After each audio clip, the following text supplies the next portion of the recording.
oidores, pero no solo oidores, sino hacedores. Y bien, vamos a abrir nuestras Biblias en Efesios capítulo número 4. Efesios capítulo número 4, versos 17 al 24.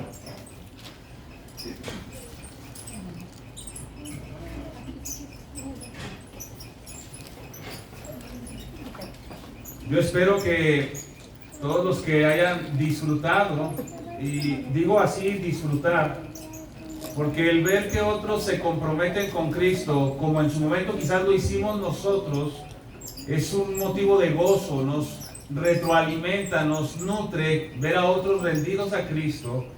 Y también, si tú no te has rendido a Cristo, este también es un llamado para ti. El bautismo es una predicación del Evangelio de forma visible. Vemos cómo el Señor perdona los pecados de los hombres a través de esta ilustración simbólica, ¿verdad? El hombre desciende a semejanza de la muerte y sepultura y se levanta una nueva criatura.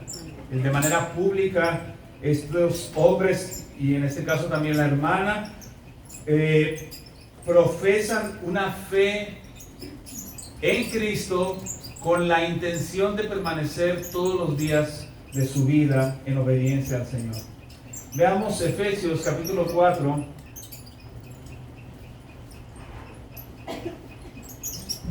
verso 17. Dice la palabra de Dios así: esto pues digo y requiero en el Señor, que ya no andéis como los otros gentiles que andan en la vanidad de su mente, teniendo el entendimiento entenebrecido, ajenos de la vida de Dios, por la ignorancia que en ellos hay, por la dureza de su corazón, los cuales, después que perdieron toda sensibilidad, se entregaron a la lascivia para cometer con avidez toda clase de impureza. Mas vosotros no habéis aprendido así a Cristo, si en verdad le habéis oído y habéis sido por él enseñados, conforme a la verdad que está en Jesús. En cuanto a la pasada manera de vivir, despojaos del viejo hombre que está viciado conforme a sus deseos engañosos, y renovaos en el espíritu de vuestra mente, y vestíos del nuevo hombre, creado según Dios, en la justicia y santidad de la verdad. Hoy veremos, hermanos, el hombre nuevo según Dios. El hombre nuevo según Dios. Primero necesitamos introducirnos a esta carta a los Efesios, donde los creyentes, como lo dice el apóstol Pablo, necesitan ser continuamente afirmados en un sentido, ¿verdad? Y es lo que hace Pablo con las grandes verdades de la palabra de Dios y con el mensaje del Evangelio.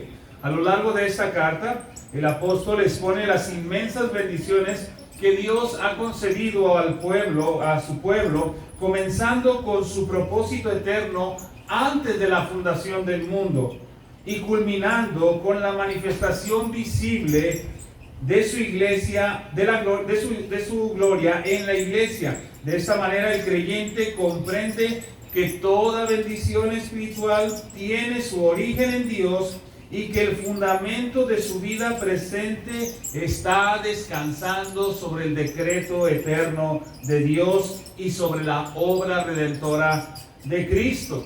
Es decir, es necesario que, así como al apóstol Pablo a los Efesios y hoy en día a la iglesia, se le recuerde que lo que es la iglesia lo es porque en el propósito de Dios quiere sostenerla, y también en Cristo le ha dado el fundamento de su confianza. Nosotros confiamos en ese sacrificio, como lo decía también nuestro hermano ahí en su bautismo: creo en la obra expiatoria de Cristo, en su expiación por mis pecados. Creo que su sacrificio perdona mis pecados. Sobre ese sólido fundamento doctrinal, Pablo dirige a los creyentes hacia las implicaciones prácticas del Evangelio. Va a exhortarles a vivir de una manera digna del llamamiento que han recibido. En el capítulo 4 de Efesios se nos llama a la unidad del Espíritu con humildad, mansedumbre, paciencia y amor, considerando la unidad de la iglesia como un poderoso incentivo para preservar en la voluntad de Dios. Si tú eres creyente, Dios te llama a que mantengas la unidad. No es que la creas, o sea, tú no vas a crear una unidad en la iglesia. La unidad ya está porque el Espíritu se ha depositado en los corazones en los que Cristo ha salvado. Y si el Espíritu está en ti, en ti, en ti, en ti, en ti, ya hay una unidad y por lo tanto debemos mantenerla con humildad, en sincera obediencia, en amor. Así como un incentivo de decir, somos la iglesia de Cristo y vamos a andar juntos. Sin embargo, la vida cristiana no consiste únicamente en mantener una unidad de la iglesia, sino también demanda romper decididamente con la antigua manera de vivir. Los que han bajado hoy al bautismo, ellos dicen, ahora, a través del bautismo, dicen, ahora ando en vida nueva y todo lo que fue mi vida pasada, voy a rechazarlo, voy a romper decididamente con esas prácticas, con esa manera de vivir lejos de Dios. Pablo conduce ahora a sus lectores en Efesios a identificar con claridad el verdadero campo de batalla del creyente. Debe abandonar los patrones del viejo hombre, debe resistir esa influencia de la vida pasada y cultivar una renovación interior. Ustedes vieron a estos creyentes bajar a las aguas del bautismo y no significa que salen ya con las alas del arcángel Gabriel. No, ellos necesitan a partir de hoy ya tener ese compromiso, bueno, ya lo tienen de hecho, de vivir en una renovación espiritual, cada vez más ajustándose a los estándares de Dios, a los propósitos de Dios. El Evangelio no solo nos une como iglesia, sino también transforma a cada individuo profundamente en la manera en que piensa, en la manera en que vive, en la manera que camina. De hecho, eso es parte de ser o de andar renovándonos como un nuevo hombre, porque ese nuevo hombre no solo soy yo, sino también la iglesia de Cristo se va renovando. Así que en primer lugar vamos a ver lo que es las características del viejo hombre. ¿Cuáles son las características del viejo hombre del que tenemos que despojarnos? Vean el versículo número 17 nuevamente. Esto pues digo y requiero en el Señor que ya no andéis como los otros gentiles. En el versículo 22, vean también, dice, en cuanto a la pasada manera de vivir, despojaos del viejo hombre, que está viciado conforme a los deseos engañosos. Así que también podemos ver aquí que Pablo está insistiendo en este pasaje en que hay una vida que llevan los gentiles, es decir, una vida que llevan aquellos que no conocen a Cristo, que simplemente no son creyentes, y que en un sentido práctico también llevábamos nosotros, y dice, ya no andes como ellos andaban, no andes como andabas tú mismo antes de servir a Cristo, ya no andes, sino que despójate, ya no vivas, despójate de aquella vida, o sea, ya no vivas para andar como ellos, sino despójate de aquella vida anterior sin Cristo. El creyente debería tener claro que él ya no puede andar como andaba sin el Señor, que la vida cristiana necesariamente le llevará a renunciar a aquella forma de vida contraria a Dios. Si las personas que hoy también bajaron al bautismo, van a las aguas del bautismo, ellos dicen, ya mi vida pasada, lo que haya sido, yo ya no puedo conformarme a andar en ese estilo de vida, con esas mismas prácticas. Y aunque puede haber muchos procesos, es decir, tiempo que nos puede llevar algo de tiempo en dejar ciertas formas de pensar o de vivir, sin embargo, siempre se progresa en la santidad, siempre se avanza. ¿Sobre qué características Pablo se centra para hablar de la vida pasada? ¿Y por qué es bueno que el creyente se mantenga vigilante sobre estas ideas? Vean cómo Pablo se expresa de los gentiles. Dice sobre la vanidad de su mente. esa vanidad de mente que lleva a un entendimiento entenebrecido. Esta palabra vanidad significa inútil y en otros pasajes está relacionada con la idolatría. Es inútil o hueco, ¿verdad? O vano, eso es vanidad, por eso se traduce así. Pero es también relacionada esta vanidad o esto inútil con idolatría, con razonar necio, con privado de sabiduría. También se asocia con otras palabras o aquellas formas de palabras que no tienen propósito, no tienen peso de la verdad, es decir, cuando se habla sin sentido. Y también se asocia con aquello que no tiene fruto o que no lleva una bendición a alguien más. ¿Qué sería entonces vanidad de la mente? ¿Qué está pensando el apóstol Pablo? Pues no es una mente que no piensa, sino una mente que suele poner en primer lugar otras cosas antes que Dios. El viejo hombre se caracteriza por una mente que puede poner o puede considerar otras cosas primero antes que a Dios. Por eso es vana, es idólatra en un sentido. Una mente que puede adquirir incluso conocimiento, pero puede actuar neciamente sin temor de Dios. Una mente que suele pensar rápido y hablar despropósitos. Una mente que piensa muchas cosas, pero que ninguna de ellas o en ninguna de ellas está pensando en bendecir o dar un fruto de justicia o de bondad a otros. ¿Qué es la vanidad de la mente, amados hermanos? ¿En qué está enfatizando el apóstol Pablo? Considere que esa es la mente de los gentiles, de los incrédulos, una mente vana, inclinada a la idolatría, vacía, y que no se trata de una mente vacía de ideas, sino de una mente vacía del verdadero propósito por el cual fue creada, que es conocer y glorificar a Dios. Los creyentes dicen, el viejo hombre está acostumbrado a pensar sin tomar en cuenta a Dios, sin tomar en cuenta su voluntad, sin tomar en cuenta su temor. En cambio, y lo vamos a ver más adelante, el nuevo hombre tiene una característica totalmente diferente. También el apóstol Pablo habla de un entendimiento entenebrecido. O sea, esta mente vana suele tener una reflexión, un entendimiento en tinieblas. Sus razonamientos funcionan en el ámbito de las tinieblas. Su mente razona sin la luz de la palabra ni la luz del evangelio. Bríndeme aquí su atención ampliamente.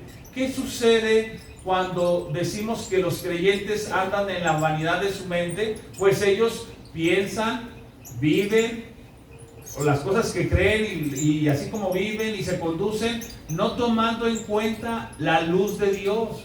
Por lo tanto, entendemos que es una advertencia para nosotros a que nuestros pensamientos estén sujetos a la luz de las Escrituras. Que cuando nosotros digamos, yo creo esto, siempre esa creencia, esa idea que tenemos desde nuestra mente, sea sometida a la prueba de las Escrituras.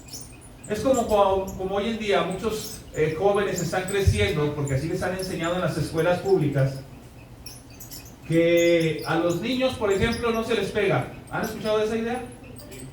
A los hijos no se les pega porque los trauma.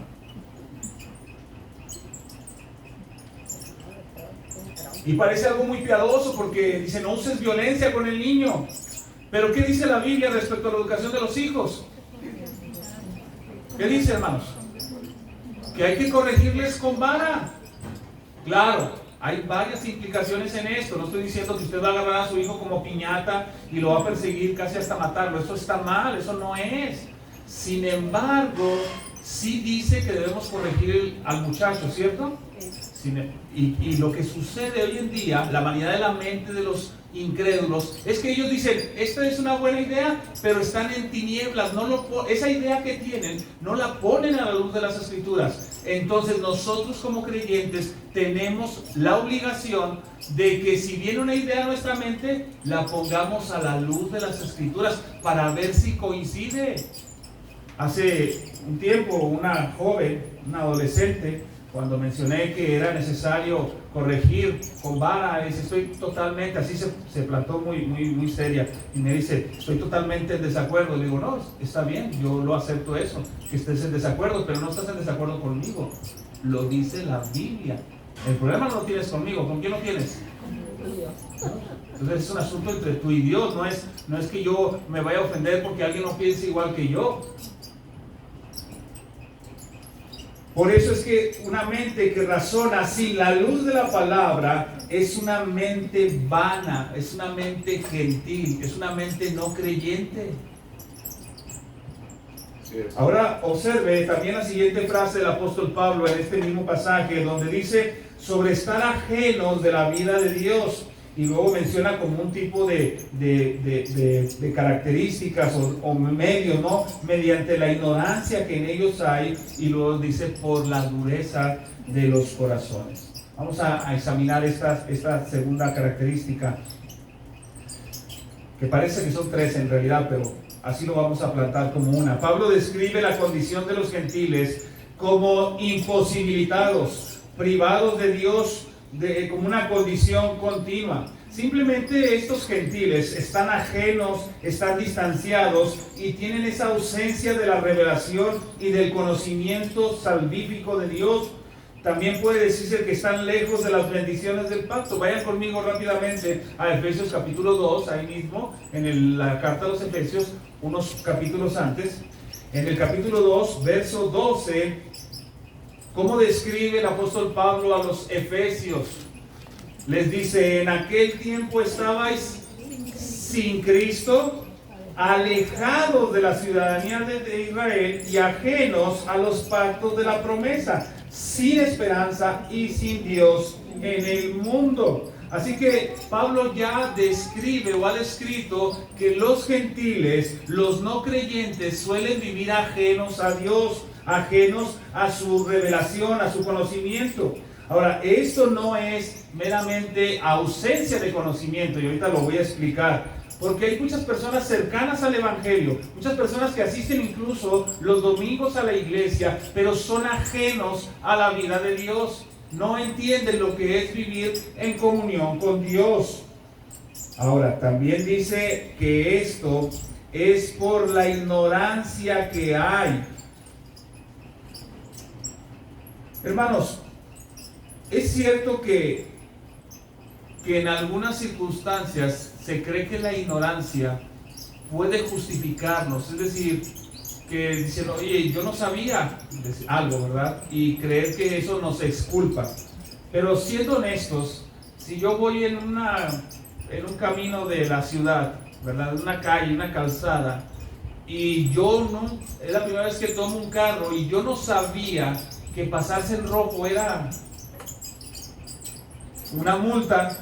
El tránsito, honestamente, digo, si va a aplicar la ley, no dice, pues no sabías, no, pues te dejo ir.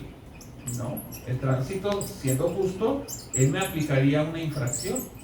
¿Estamos de acuerdo?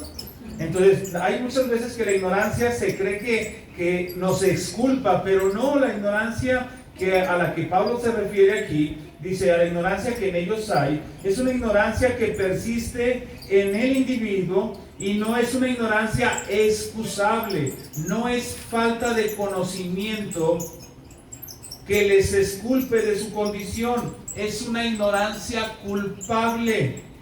Es el deseo de un hombre de resistir, de conocer a Dios, pues Dios es contrario a sus efectos o inclinaciones. Te voy a poner esta ilustración. ¿Te ha tocado escuchar a una persona que nunca ha escuchado el Evangelio y la has visto que apenas en cuanto le dices algo del Evangelio, inmediatamente te dice que no quiere saber nada, que no quiere escuchar? No me hables de ese tema, no quiero. Y luego uno dice, no, pues que yo quiero que sepa, pero sabes que apenas cuando dices Evangelio, o dices Cristo Jesús, o dices la palabra pecado, ellos no quieren escuchar. Es una ignorancia, ellos se quieren mantener en esa ignorancia, pero esa ignorancia no les excusa, siguen siendo culpables. Aunque no lo dicen a veces expresamente, es el deseo de resistir el conocimiento de Dios. Dios es contrario a sus afectos o inclinaciones. es esta ignorancia que desea no saber porque así le parece bien a sus impulsos o concupiscencias. Para este hombre es mejor no saber. Para el incrédulo, no es una ignorancia moralmente neutral. El hombre pecador no solamente carece de conocimiento, sino que su corazón endurecido se resiste a conocer, se resiste a la verdad de Dios. ¿Se ha preguntado por qué no todas las personas se convierten cuando predica un pastor? Mucha gente dice, no, pues es que depende del pastor, depende. No, si el mensaje del evangelio ha sido expuesto, muchas veces muchos no responden. Y no responden porque andan en la vanidad de su mente, porque están ajenos a la vida de Dios y porque hay ignorancia en sus corazones y porque hay dureza en sus corazones. Esa es la razón.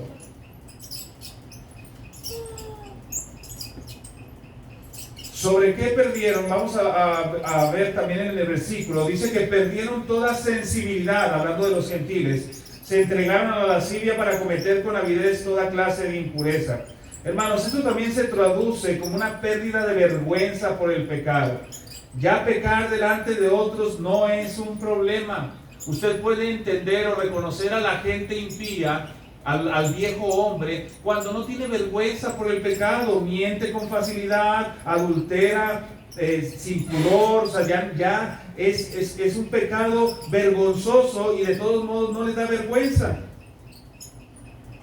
Su deseo por hacer su propia voluntad es tan fuerte que ya no hay nada de autoridad o algo público que les haga sentir pena por sus pecados. Ni siquiera que otros sean afectados directamente. No les importa el esposo o la esposa, no les importan los hijos, no les importa la iglesia, no les importa nada ni nadie. Esa es la característica de los hombres impíos. Es una de las señales, hermanos, más peligrosas del pecado. No es solamente que lo cometamos, sino que dejemos de sentir su gravedad. Es como con el chisme. Muchas personas piensan que es un pecado pequeño, pero es un pecado destructor de iglesias, incluso destructor de familias. Y muchas personas sobre todo los no creyentes, no son sensibles de la gravedad de ese pecado y lo cometen con tal ligereza. Ahora, hermanos, ya tenemos lo que es un gentil sin Cristo, desde su mente y corazón, cómo éste se va hasta cierto punto en un descenso de dureza y pecaminosidad, de tal manera que tenemos un hombre que se desata por sus propios deseos o que no tiene freno y sus razonamientos también son necios. Pero ahora Pablo hace una conexión de la vida gentil con el viejo hombre, es decir, al creyente le dice que hay un aspecto residual de esta vida gentil en él. Y Pablo le advierte que debe despojarse de ese viejo hombre. La mente ya no debería andar en vanidades. Es decir, ¿tú eres un creyente? ¿Sí? Entonces, sabes que andar como andan los gentiles es andar en la vanidad de mente. Por lo tanto, ya no deberíamos darle lugar a la vanidad en nuestras mentes. Ya no deberíamos estar guiados bajo las tinieblas, sino guiados por luz. El creyente no debe andar en una vida ajena a Dios, lejos de su pacto o de sus promesas, de los compromisos con Dios.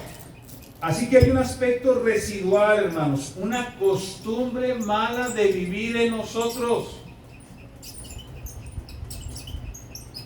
Yo a veces he hecho esta observación en la iglesia local de ahí de Montesión.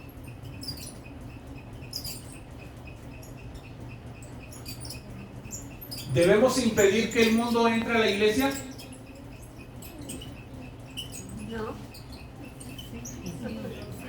¿Debemos impedir que el mundo, o sea, sus ideas, su influencia, debemos impedirlo que entre a la iglesia? Y luego la respuesta fácil es sí, ¿verdad? Pero hermanos, el problema no es que estemos impidiendo que entre el mundo, el problema es que no reconocemos que hay mucho mundo en nuestros corazones, lo traemos aquí adentro. No es que debamos impedir, debemos quitarlo, arrancarlo de nuestros corazones, porque hay mucha mundanalidad en nuestras vidas. Y a veces venimos a la iglesia pensando que somos buenos cuando debíamos de pensar, Señor, ¿de qué manera me vas a hablar hoy? ¿Me vas a hablar hoy para que abandone esa antigua manera de vivir? Un poco más el día de hoy. Porque hay mucha mundanalidad en nuestras vidas. Hemos adoptado un sistema de nuestra vida pasada que a veces batallamos para reconocerlo y que a través de la palabra abandonemos esas maneras de pensar, esas maneras de vivir. De hecho, una de las formas que pudiera ser que te des cuenta de que el Señor está trabajando contigo es que cada vez que escuchas una predicación, escuchas predicaciones que son contrarias a la forma de pensar tradicional, ya sea del mundo o incluso la tuya. Eso significa que Dios te está hablando para que abandones ese sistema antiguo de ideas que trajimos del mundo. Pablo no describe esta condición de los gentiles para satisfacer una curiosidad acerca del mundo incrédulo. Su propósito es más pastoral. Quiere que el creyente reconozca que esa antigua manera de vivir, de pensar, de sentir, ya no corresponde a quien se ha unido a Cristo. ¿Qué le decimos a los bautizados? Dejar el viejo hombre, andar en vida nueva. Pero no solo es para ellos, sino para todos los que ya hemos sido bautizados. Es una realidad para nosotros. Quizás se nos ha olvidado porque nuestro bautismo fue hace 5, o hace 10, o hace 20, o 25 años. Pero seguimos teniendo la obligación de despojarnos del viejo hombre. Esa vida que ese viejo hombre produjo una mente vana, un corazón endurecido, una vida entregada al pecado. Por eso debe ser desechado continuamente, y el cristiano no puede conformarse con haber abandonado ciertas prácticas externas.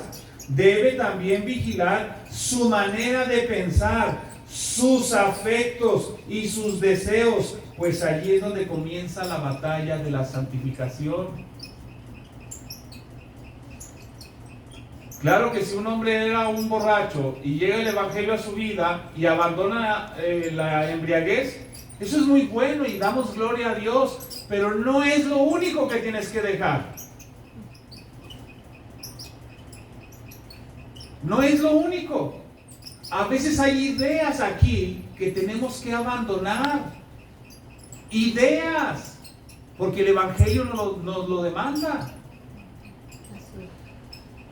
Número 2, ahora sí. El nuevo hombre. Noten en el versículo 17. Esto pues digo y requiero en el Señor. Esto es muy importante. Esto digo y requiero en el Señor. Vean Efesios 4, bueno, dije el 4:17 y luego ahora 4:23, dice: y renovaos en el espíritu de vuestra mente y vestíos del nuevo hombre, creado según Dios en la justicia y santidad de la verdad. Esto el apóstol Pablo lo dice y lo testifica y lo requiere cuando dice: esto pues digo y requiero en el Señor. Le dice a los efesios y dice en el Señor, para mostrar enfáticamente que solo si el Señor es una realidad en la vida del que lo profesa, solamente así lo podrá llevar a cabo. Como lo decía también nuestro hermano que se bautizaba: estoy en mis fuerzas, pero al mismo tiempo dijo: pero es el Señor el que me sostiene. De tal manera que debemos enfatizar que aunque nosotros vivimos esta vida cristiana y se nos requiere despojarnos del viejo hombre y vestirnos del nuevo, debe ser en el Señor. Porque si lo que pide lo hacemos en nuestras propias fuerzas y no en la provisión del Señor, fracasaremos anticipadamente. Hay muchas personas que han vivido el evangelio ya por ciertos años y se sienten frustradas. ¿Y saben por qué? Porque todo lo han querido hacer en sus propias fuerzas. Creyeron durante un tiempo, o sea, me refiero que entregaron su vida así, se aventaron como ese. ¿Han visto a los niños chiquitos cuando los ponen uno arriba del carro? Bueno, el papá, ¿verdad? Los pone arriba del carro y luego les dice que se aviente y el niño se avienta. Con esa fe se han entregado a Cristo, pero parece que se les olvida a través de un tiempo y todo lo quieren hacer por sus propias fuerzas. Quieren que todos los cambios sucedan como ellos quieren, incluso por ejemplo en el hogar. Quiero que mi esposa sea de una manera y trato de obligarla en vez de enseñarle a través de la palabra o a través del ejemplo. Lo mismo con mis hijos. Quiero cambiar el corazón de mis hijos cuando debo esperar que sea el Señor el que se los cambie.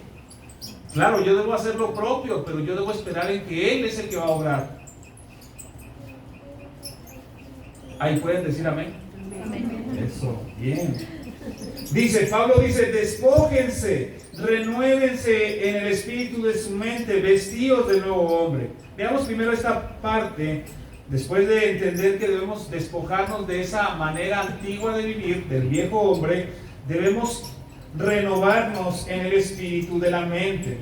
Hermanos, esta palabra renovarse es hacer nuevo continuamente. Es como un presente continuo que siempre se está haciendo. Renovaos en el espíritu de vuestra mente. Debemos buscar cambiar en nuestra manera de pensar para bien, obviamente.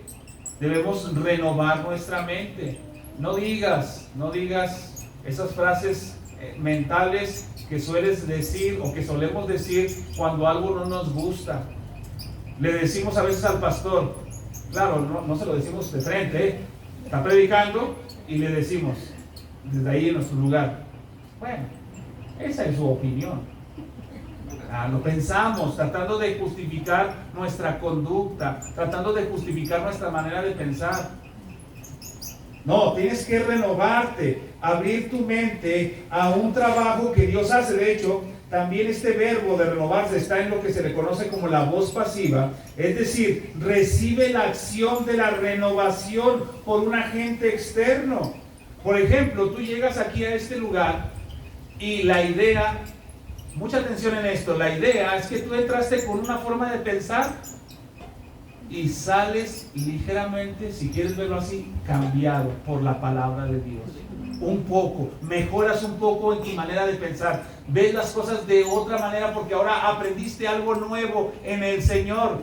Eso es renovar la mente, contrastar las ideas. Yo pensaba que era malo pegarle a los niños porque los traumaba, y la Biblia dice, corrige con vara, corrige el corazón del muchacho, enseña, instruye al niño en su camino y cuando fuere viejo no se apartará.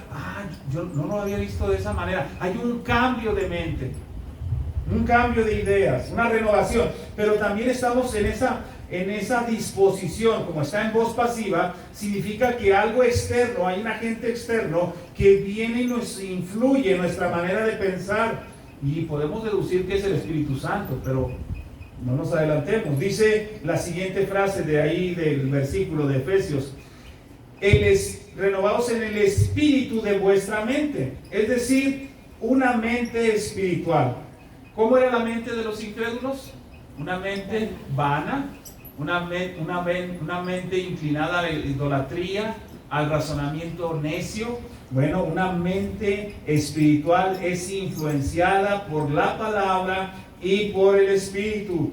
Hay cualidades o estructuras de nuestra manera de pensar que son contrarias a la voluntad de Dios. Vayan conmigo a Romanos 12, por favor, hermanos. Romanos 12, 2. ¿Hasta qué hora se acaba la recta de la quita? Claro, hermano. Estamos otro día.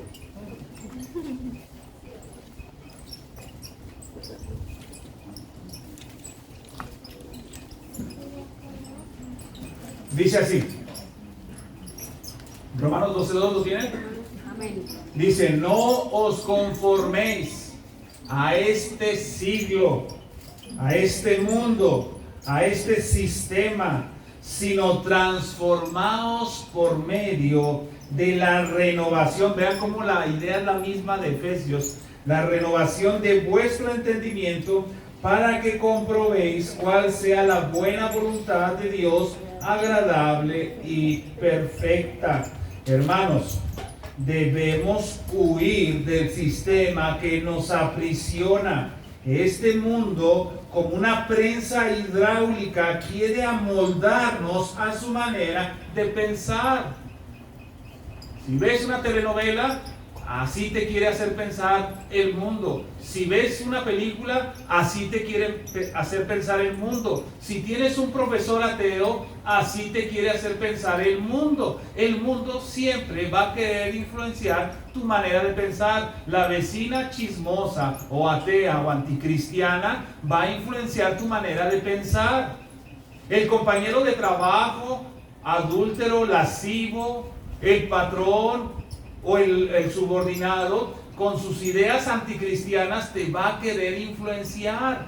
Tú no debes conformarte a sus ideas. Es un sistema que nos aprisiona. Debemos transformarnos por un cambio constante en la manera de pensar. Un cambio, o poniendo, mejor dicho, una estructura de pensamientos distintas o distinto a lo del mundo. Por ejemplo, hermanos, de entrada deberíamos hacer contrastadas, ya lo he dicho antes, las formas de pensar del mundo con la palabra de Dios. ¿Tienes una idea? ¿Tienes una forma de pensar? Revisa si la Biblia de alguna manera dice lo mismo o está en contra de lo que dices. Hay gente por eso que no quiere leer la Biblia, porque sabe que lo que va a encontrar no es como él piensa. ¿Sí? Ahora, dice, cuestiona si tal o cual manera de pensar es consistente con los principios de la palabra de Dios. Eso nos va a ayudar a identificar algunas cosas que pudiéramos o deberíamos cambiar. Pero otra cosa, y pongan mucha atención en esto, hermanos, otra cosa es nuestro sistema de pensamiento, es que nuestro sistema de pensamiento debe ser renovado por otro sistema, por otra estructura de ideas. Considera que hay un cúmulo, entre comillas, a muchas verdades que te dio el mundo, y esas verdades establecen el sistema, pero cuando vienes a Cristo tienes que ir por las verdades de su palabra. Es decir, ahora tienes que buscar ese cúmulo de verdades, de doctrinas. Por eso es importante aprender doctrina, por eso es importante entender qué es lo que enseña Dios en su palabra sobre Él, sobre Cristo, sobre el pacto, sobre la iglesia, sobre la justificación, sobre la salvación. Todas esas doctrinas te van a dar un sistema en el que puedas renovar tu mente, un nuevo sistema de entendimiento doctrinal de la verdad que hay en la palabra de Dios, y debes de esperar en la obra del Espíritu Santo para que dicho sistema en tu mente funcione debidamente. Por ejemplo, ¿por qué un incrédulo no guarda el día del Señor? ¿Por qué a un incrédulo se le hace fácil no estar el domingo en la iglesia? Porque no tiene temor de Él, porque no le importa la ley de Dios. Pero cuando un cristiano aprende quién es Dios y qué es su ley y por qué deberíamos guardar un día para Él, entonces el creyente dice, no, estas ideas que tenía antes no van. Ahora este sistema me ayuda a responder con una buena conducta, a guardar el día del Señor. Ahí también pueden decir amén. Eso. Bien. Entonces, renuevas tu mente y debes vestirte del nuevo hombre. Amado hermano, eras un hombre pecador sin esperanza, pero cuando vienes a Cristo, Cristo implanta un principio de vida en ti y ahora eres una nueva criatura. Yo me imagino que todos los que estaban, yo vi sus rostros cuando los hermanos subían del agua y luego yo volteaba a verles a ustedes y todos así de bravo. O sea, están viendo que un hombre o una mujer se levanta y dice, yo tengo una nueva vida en Cristo. Pero eso es cierto para ellos y es cierto para ti. Tú tienes una novedad de vida ahora, o debes tener una novedad de vida ahora. Este nuevo hombre es un hombre, primero, que estaba muerto y ahora vive por el poder de Dios. Ahora este nuevo hombre se forma en Cristo, porque Cristo es el principio de vida para la iglesia. De hecho, también la iglesia, como lo dije hace un momento, es llamada el nuevo hombre. Vestirse, hermanos. ¿Por qué dice Pablo vestirse del nuevo hombre? Consideremos que es como tomar prendas que nos identifican, que nos preparan para nuestra actividad cristiana. Te vistes del nuevo hombre, te vistes con nuevos atributos, ¿verdad? ¿Recuerdan al hijo pródigo? La historia del hijo pródigo. ¿Cómo se imaginan que estuviese vestido él cuando andaba alimentando a los cerdos y que quería comer de lo que él les daba? ¿Cómo se imaginan que andaba? En harapos, no, sucio. Pero cuando viene el padre, ¿qué hace? Le quita esas ropas andrajosas y les da un vestido nuevo. Ahora parece un hijo de Dios. Pues lo mismo, el creyente debe vestirse, de tener estas cualidades externas e internas que demuestren este principio de vida. Tiene una nueva vida, por lo tanto también tiene nueva ropa. Hay elementos de esta nueva vida, hay prendas en esta vida con la cual tenemos que vestirnos. Vean el versículo 20 de nuestro texto, Efesios 4:20.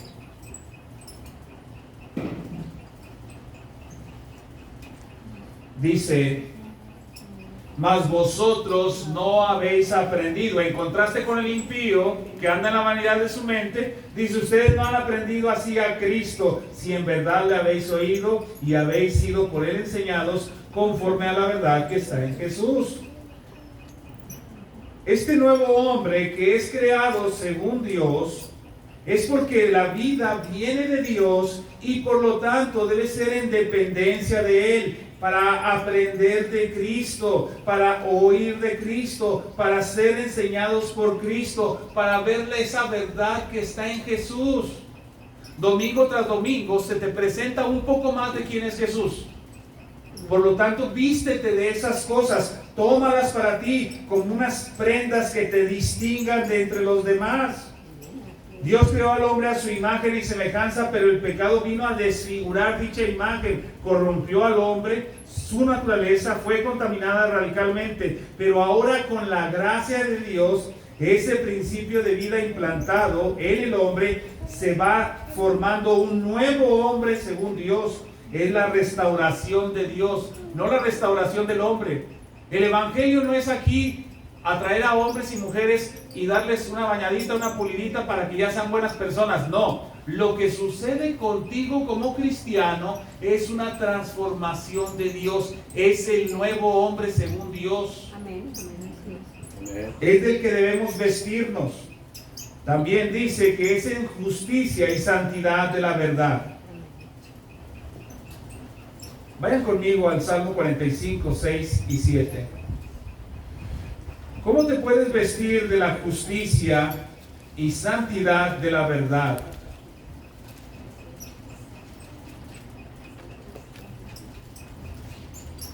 Casi siempre que nos referimos a veces a la justicia,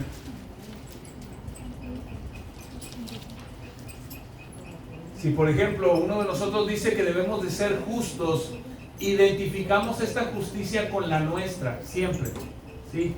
Por ejemplo, las personas que son muy honestas dicen: no, yo soy honesto, a mí me gusta lo justo, ¿verdad? Siempre cuando hablan de la justicia, como que tratan de hacer una referencia a ellos mismos. Pero dice que es en justicia y santidad de la verdad. En el Salmo 45, 6, ¿ya lo tienen ahí? 45, verso 6. Dice: tu trono, oh Dios, es eterno y para siempre. Y noten ahí: cetro de justicia es el cetro de tu reino. Entonces, de entrada, la justicia es de Dios. Pero noten cómo se nos habla de Cristo en el verso 7. Has amado la justicia y aborrecido la maldad, por tanto te ungió Dios, el Dios tuyo, con óleo de alegría más que a tus compañeros. ¿Por qué digo que se habla de Cristo? Porque en el Nuevo Testamento, si mal no recuerdo es el escritor de los Hebreos, dice que este texto habla de Cristo. Has amado la justicia. Hermanos, la justicia que el creyente persigue no es una justicia para su justificación, no es una justicia propia.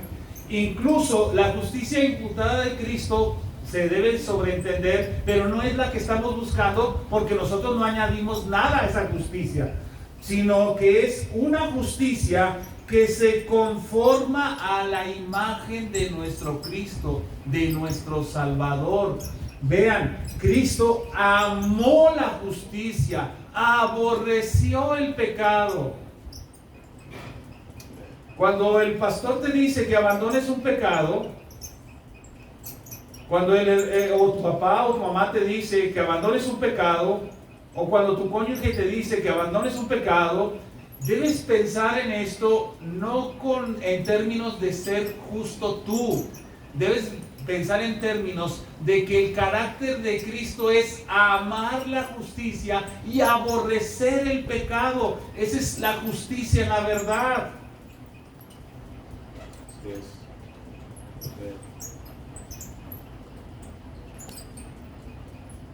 Debes amar la justicia, aborrecer la maldad. Es una justicia en dependencia del Espíritu Santo. No es una justicia propia. El cristiano no va por el mundo diciendo, no, yo soy bueno. ¿Recuerdan que Jesucristo habla del fariseo? Yo no soy como los otros. Yo no soy como los gentiles, ¿verdad? No puede andar el cristiano diciendo, yo no soy tan malo como mi compañero de trabajo, yo no soy tan malo como mi vecino, o no soy tan malo como la mujer que vive ahí cerca de mi casa. No puedes compararte con los demás, porque siempre vas a ser mejor. Así que chiste. Pero si te comparas con Cristo, siempre perdemos. No somos mejores. Y debemos amar la justicia como Cristo la amó, y debemos aborrecer la maldad como Cristo la aborreció. Esa es la justicia, la verdad. Pero también la santidad. Dice que parece lo mismo, ¿verdad? Santidad, justicia, pero está claro que toda santidad viene de Dios y nunca seremos tan santos a la altura de Él, pero sí nos demanda que seamos santos. Esta santidad vista al creyente, no es que no tenga pecado, sino que es una santidad que muestra la belleza del Evangelio, el arrepentimiento y la búsqueda de gloria. No busca externamente apartarse del mundo, sino que desde el corazón busca la belleza de la consagración, la bienaventuranza de servir a Dios. El nuevo hombre en Cristo busca la santidad.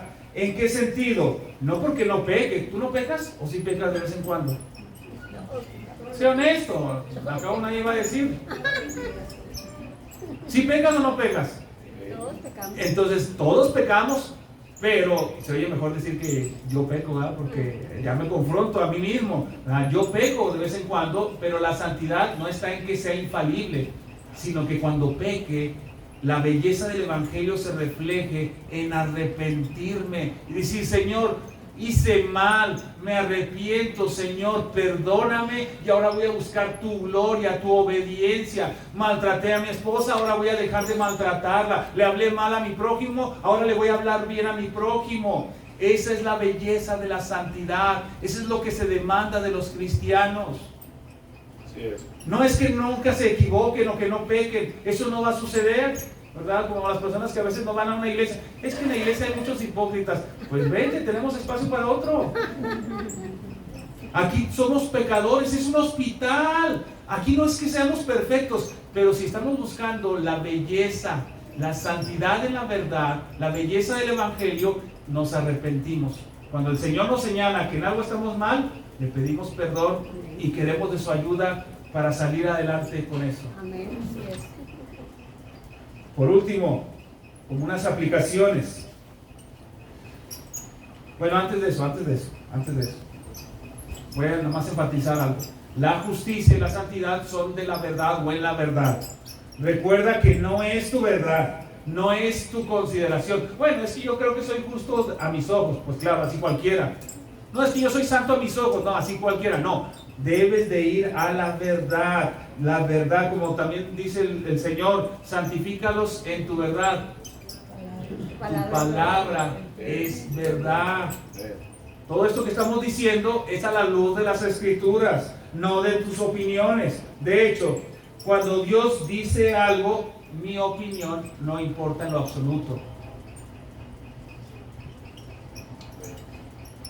Así que si hemos de atender el llamado de Dios de vestirnos de un nuevo hombre de justicia y santidad, tiene que ser por medio de su palabra. Considera cómo día con día, domingo tras domingo, eres expuesto a la palabra de Dios para que tu mente sea renovada, seas vestido y con ropas nuevas de justicia y santidad. Y es el propósito de Dios renovarte de tiempo en tiempo en esta justicia y en esta santidad que es la imagen de Cristo. ¿Qué clase de hombre está formando la palabra de Dios en ti? ¿Qué clase de hombre o de mujer está formando Dios a través de la palabra hoy? Incluso si quieres echar a andar atrás el recuerdo de años atrás, de tiempos atrás, de domingos, días del Señor que has escuchado la palabra, ¿cómo ha ido trabajando Dios contigo y te está convirtiendo en el hombre que se parece más a Cristo? Porque así debería de ser.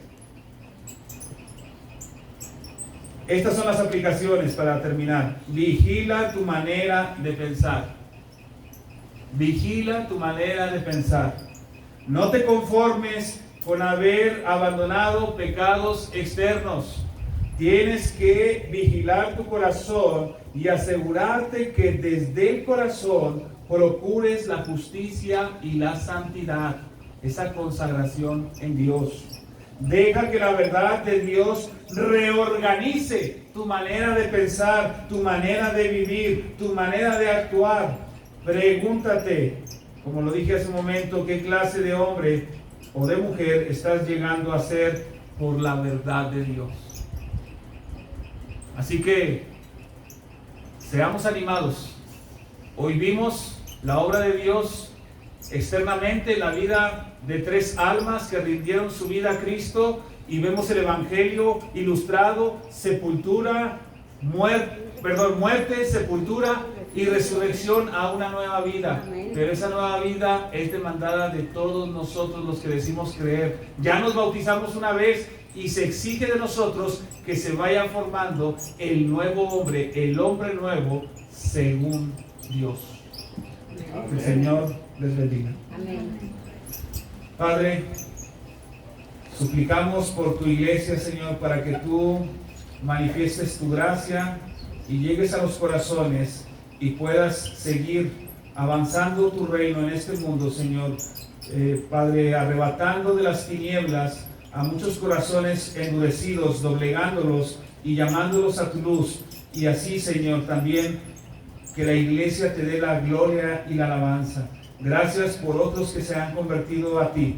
Gracias por aquellos que se han decidido por ti y llevan ahora tu nombre, Señor, sobre sus vidas. Ahora son cristianos, han sido bautizados y ahora llevan una nueva vida en Cristo. Señor, también a nosotros, Padre, nos has estimulado, nos has nutrido a través de nuestros ojos y nuestros oídos al ver tu palabra viva, al ver tu palabra, Señor, o al oír tu palabra en nuestros corazones. Que no sea mi palabra, la palabra del hombre, sino sea tu palabra, Señor, la que sea tomada en cuenta, y que solo ella traiga el fruto abundante por la obra de tu Espíritu. Gracias por esta iglesia local. Te alabamos y te bendecimos en el nombre de Cristo Jesús. Amén. Gracias, hermanos, y reciban saludos afectivos. Perdón. Tenemos la cena.